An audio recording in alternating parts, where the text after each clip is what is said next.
Alright, let's finish this up. You know the rules, they haven't changed. Except that this is a half season. For a normal length season, the minimum score needed to be reached is 70. This season needs to hit 35 to be considered a passing season, 40 to be considered a good season, and 45 to be considered a great season. Let's go! The Crystal Empire. Good character moments, decent humor, and a really good adventure. 10 stars total. Too many Pinkie Pies. The funniest episode in the whole series, and Pinkie Pie is totally in character. 5 stars. One bad apple. If a bad moral wasn't enough, it's the forced plot and horrible attempts at comedy. 1 star. Magic Duel. A great grudge match between Trixie and Twilight with everything top-notch. 5 stars. Sleepless in Ponyville. Despite Luna's sleepwalker role being confusing at best, the episode had enough sentiment to warrant 5 stars. Wonderbolt's Academy. I originally gave this episode 4 stars, but after refuting Biter's arguments, I realized that this changed Rainbow's character from wanting to be admired to wanting to be admirable. It's the greatest character development she's gotten to date. 5 stars. Just for sidekicks. Some minor logical problems, some mean-spirited jokes, but in all it was alright. 4 stars. Apple Family Reunion. It's an Applejack episode and not much else. 2 stars. Spike at your service. Why is Spike such a klutz? 1 star. Keep calm and flutter on. If you want to make the evil guys good, don't make the good guys evil. 1 star. Games Ponies Play. Terrible plot, but pretty good comedy. Magical Mystery Cure. It's all the emotional chords it needs to. 5 stars. 46 out of 65. Before I go on, I want to show you guys how it compares to the original 2 seasons. We're going to divide them each in half and see how they compare. I'm not giving a brief synopsis, I'm just giving their names and their score. Let's go! Friendship is Magic, Part 1, 4 stars. Friendship is Magic, Part 2, 2 stars. The Ticketmaster, 2 stars. Applebuck Season, 4 stars. Griffin the Brush Off, 4 stars. Ghostbusters, 1 star. Dragonshy, 5 stars. Look Before You Sleep, 1 star. Bridal Gossip, 1 star. Swarm of the Century, 5 stars. Winter Wrap Up, 3 stars. Call of the Cutie, 5 stars. Fall Weather Friends, 4 stars. That's odd. 5 points worse than Season 3. By the way, for the record, I could have failed Griffin the Brush Off by focusing on guilt and downplaying the humor. I could have also failed Swarm of the Century for Pinkie's lack of explaining things. If I did that, this first half season might not have passed. But that's okay, the show's just getting established. You know, kinda like how Season 3 is establishing itself without Lauren Fast. On to the next group. Suited for Success, 5 stars. Feeling Pinkie Keen, 1 star. Sonic Rainboom, 5 stars. Stairmaster, 4 stars. Showstoppers, 1 star. A Dog and Pony Show, 5 stars. Green Isn't Your Color, 4 stars.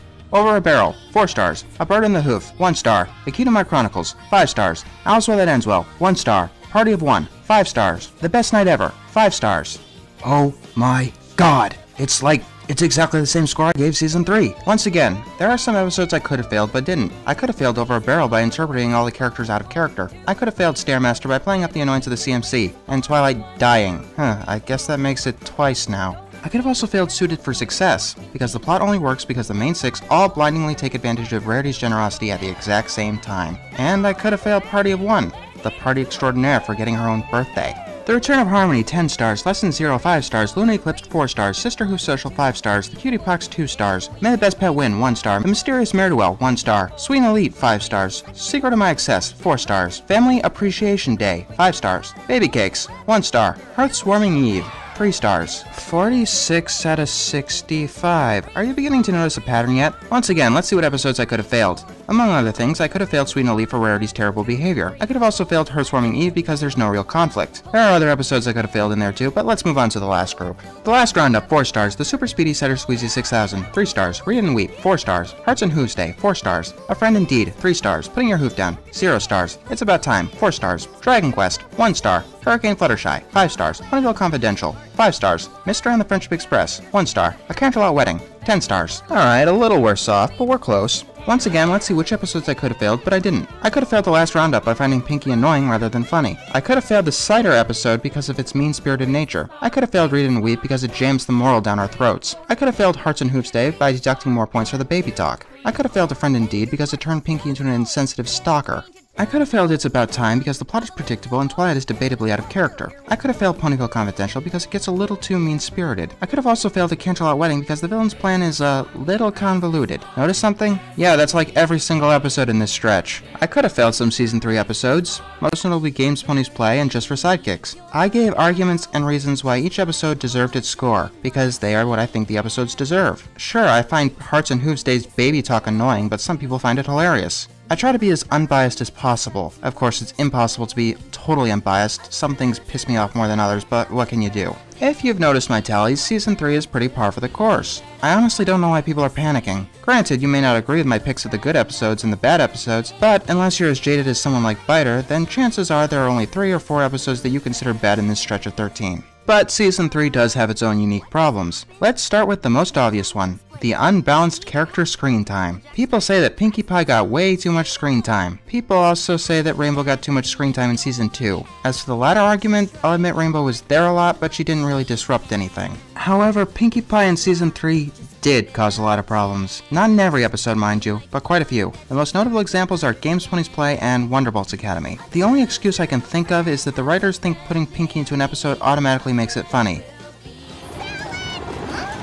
Yeah, that's not true. And no, she didn't ruin One Bad Apple because it was off to begin with. They did it with Twilight in Season 1, apparently they did it with Rainbow in Season 2, and it'll probably be Fluttershy in Season 4. Either her or Rarity. Speaking of which, Rarity didn't get an episode in Season 3, and a lot of people are miffed about it. So they're obviously going to give her multiple ones in Season 4. The only thing I have to ask about this is, don't do what I'm going to call pulling an Apple Family reunion, which is essentially where they make an episode solely to give a character screen time. Think of a situation that Rarity's flaws would reasonably get her into. Don't just put her in the limelight to put her in the limelight. This season also felt very experimental, let's say. New animation and storytelling techniques were used. While they never actually hurt the episodes, they didn't exactly help either. They were mostly just there. I kept getting the impression that the writers were doing it just to prove that they could do it. They'll probably come up again in future seasons, so we shouldn't be surprised at seeing more CGI or musical episodes or simultaneous stories, etc. And speaking of things returning, let's have an offhand count of what was established in Season 3. An ancient empire that disappeared for 1,000 years. The Mirror Pool and a secret book detailing it. The Alicorn Amulet. Trixie's Reformation. Discord's Reformation at Celestia's request. The Equestria Games. Celestia negotiating with Saddle Arabians. Twilight's new status.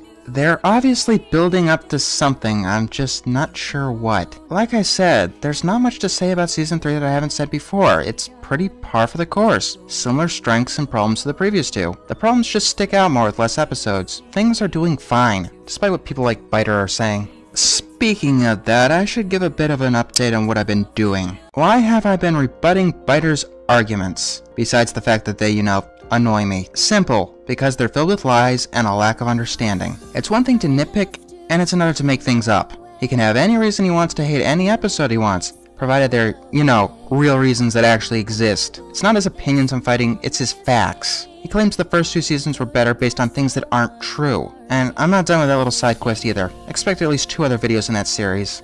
Now what else am I going to be doing? I'm almost at 100 subscribers. In fact, by the time this video goes up, I probably will be. So as promised, my next review will be Snowdrop. I'm also going to make that top 10 worst episodes list, my top 20 favorite episodes, a Season 4 wish list, and some things that you request. And yes, you can expect an Equestria Girls review when it comes out. Aside from that, here's to hoping we'll have a fantastic Season 4.